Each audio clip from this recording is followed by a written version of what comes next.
Hello students, मैं doctor Shyam सुंदर अग्रवाल फिर से लेकर के आया हूँ और एक नया वीडियो जो कि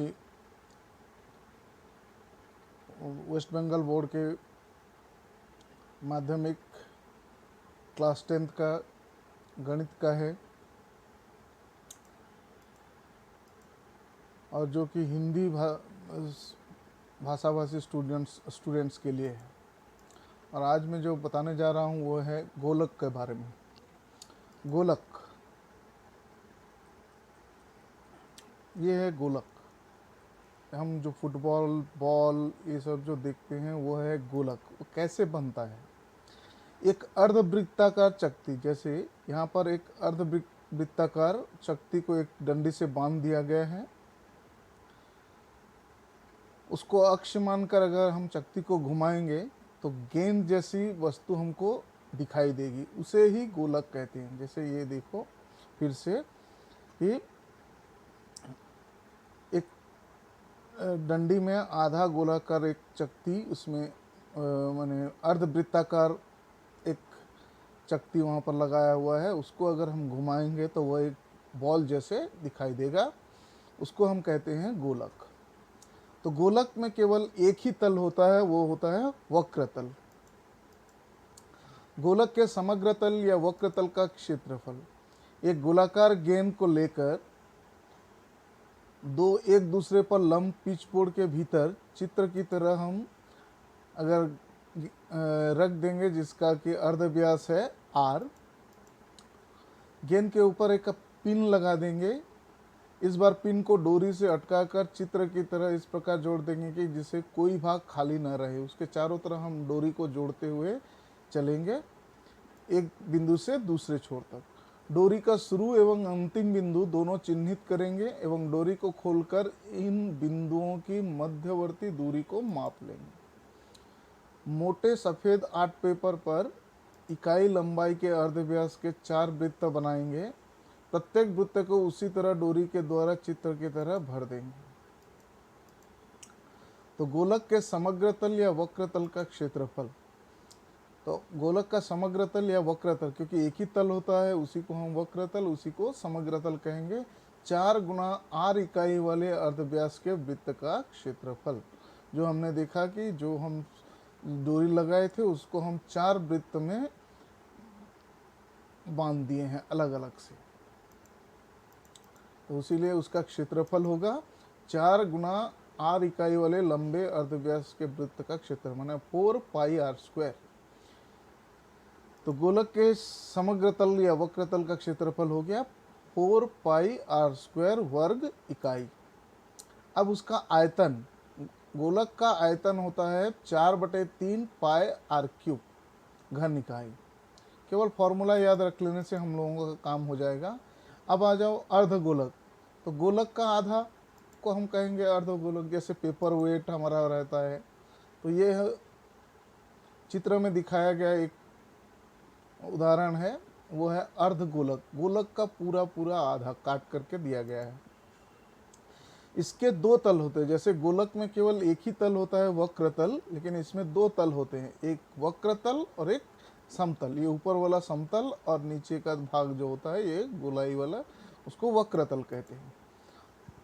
तो वक्र तल का क्षेत्रफल, तो गोलक का वक्र तल का आधा माने 2 पाई r², और उसका समतल का क्षेत्रफल जो कि वृत्त है, वृत्त का क्षेत्रफल होता है पाई r²। तो इसका समग्र तल का क्षेत्रफल है वक्र तल का क्षेत्रफल जोड़ समतल का क्षेत्रफल। दोनों को जोड़ देंगे तो 2 पाई r² प्लस पाई r² समान 3 पाई r² वर्ग इकाई हो जाएगा। तो अर्धगोलक का आयतन पूरा गोलक का आयतन का आधा, इसलिए वहाँ पर 4/3 पाई r³ था, यहाँ 2/3 पाई r³। तो ये दोनों फॉर्मूला हमको याद कर लेना है। अब इसके बाद खोखला गोलक।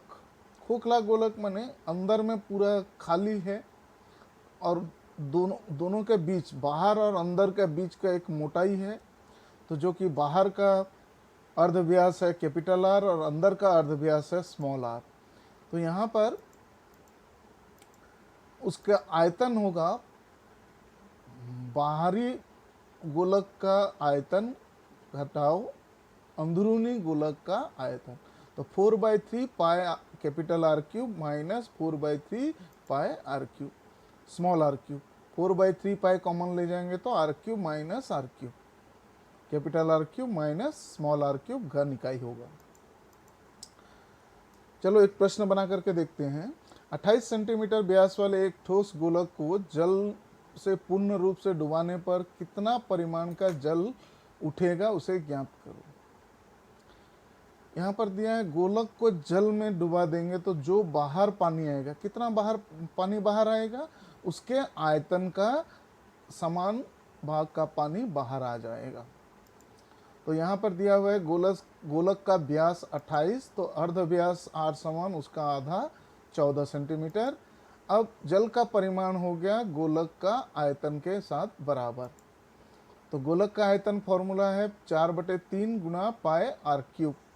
तो 4/3 गुना 22/7 गुना आर क्यूब माने 14 गुना 14 गुना 14 गुना करने पर हुआ 34,496/3 समान 11,498 सहित 2/3 घन सेंटीमीटर। तो उसमें कितना परिमाण पानी उठेगा, 11,498 2 सहित 2/3 घन सेंटीमीटर पानी बाहर आएगा। ठीक है, चलो और एक एग्जांपल बनाते हैं। एक अर्ध गोलाकार गुंबज के आधार का व्यास 42 डेसीमीटर, गुंबज के ऊपरी तल को रंग करने में 35 रुपये प्रति वर्ग खर्च होता है। तो टोटल हमारा कितना, उतने में कितना खर्च हमको पड़ेगा। तो अर्ध गोलाकार गुंबज है, उसका आधार का व्यास दे दिया है 42 डेसीमीटर माने 4.2 मीटर। अर्ध व्यास कितना होगा उसका आधा, तो 2.1 मीटर। ऊपरी तल को रंग करना माने वक्र तल केवल। तो अर्ध गोलाकार गुंबज का वक्र तल का क्षेत्रफल कितना होता है, 2 पाई आर स्क्वायर। तो 2 गुना 22/7 गुना 2.1 का वर्ग समान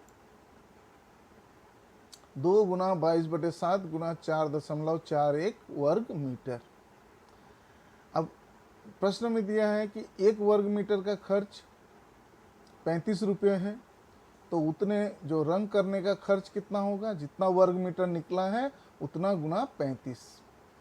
तो गुना करने के बाद हो गया 970 रुपये 20 पैसा। तो ये भी बहुत ही आसान है। तो गुंबज के ऊपरी तल को रंग करने में हमें 970 रुपये 20 पैसे का खर्च पड़ेगा। ठीक है, चलो और एक प्रश्न बनाते हैं। 8 सेंटीमीटर अर्धव्यास वाले एक ठोस लोहे के गोलक को गलाकर 1 सेंटीमीटर अर्धव्यास वाले कुछ ठोस गोलक तैयार किए गए। तो गोलकों की संख्या हमको निकालनी है।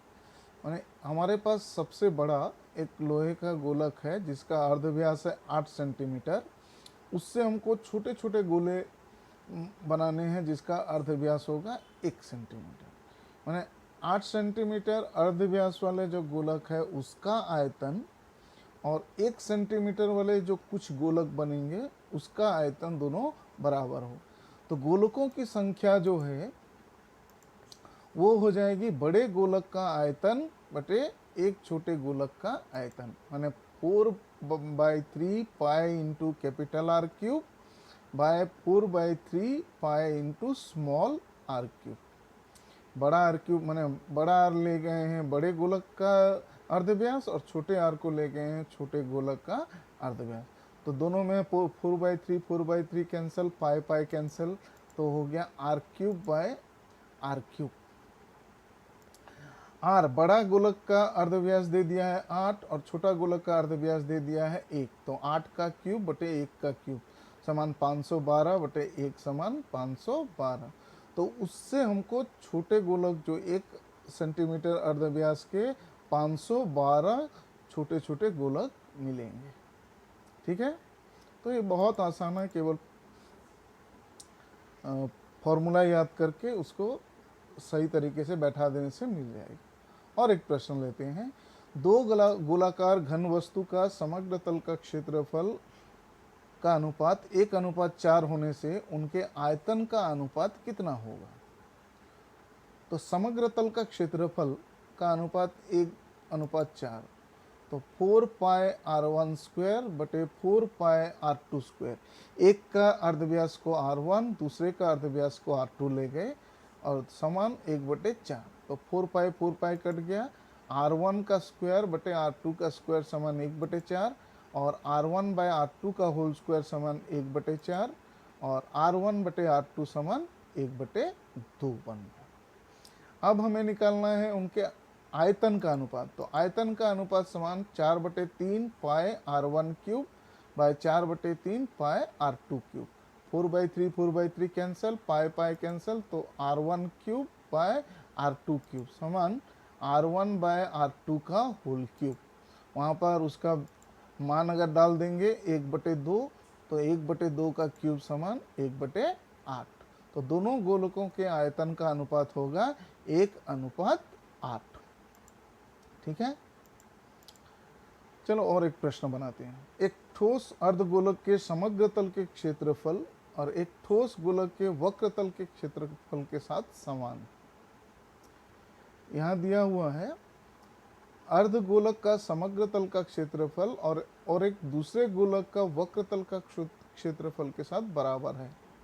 अर्धगोलक और गोलक के अर्धव्यास का अनुपात कितना होगा? तो मान लिया जाए अर्धगोलक का अर्धव्यास r और गोलक का अर्धव्यास है कैपिटल R। दिया हुआ है अर्धगोलक के समग्र तल का क्षेत्रफल समान ठोस गोलक के वक्र तल का क्षेत्रफल। तो समग्र तल का क्षेत्रफल होता है 2πr² प्लस πr² समान पूरे गोलक का आयतन होता है 4πR²। अगर हम पाई काट देंगे तो 3r² समान ये हो जाएगा 4r²। हमको निकालना अर्ध, तो r² हो गया 4/3 और r/r हो गया 2/√3। बहुत आसानी से हम इसको निकाल सकते हैं। यहाँ मैंने छोड़ दिया है, केवल इसके बाद वाला अपने से ही निकाल पाओ बोल करके मैंने छोड़ दिया है। तो ये हो गया 3πr² समान 4πr capital R²। Pi cancel, so small r² by r² is equals to 4/3 हो गया। तो उसका रूट ओवर अगर ले लेंगे r/r लेंगे तो हो जाएगा 2/√3। तो दोनों का अनुपात हो गया 2:√3। तो बच्चों बहुत बहुत धन्यवाद। अगर ये वीडियो पसंद आए तो इसको लाइक करें, शेयर करें, सब्सक्राइब करें। मेरा चैनल का नाम है डॉक्टर श्याम सुंदर अग्रवाल। बहुत बहुत धन्यवाद।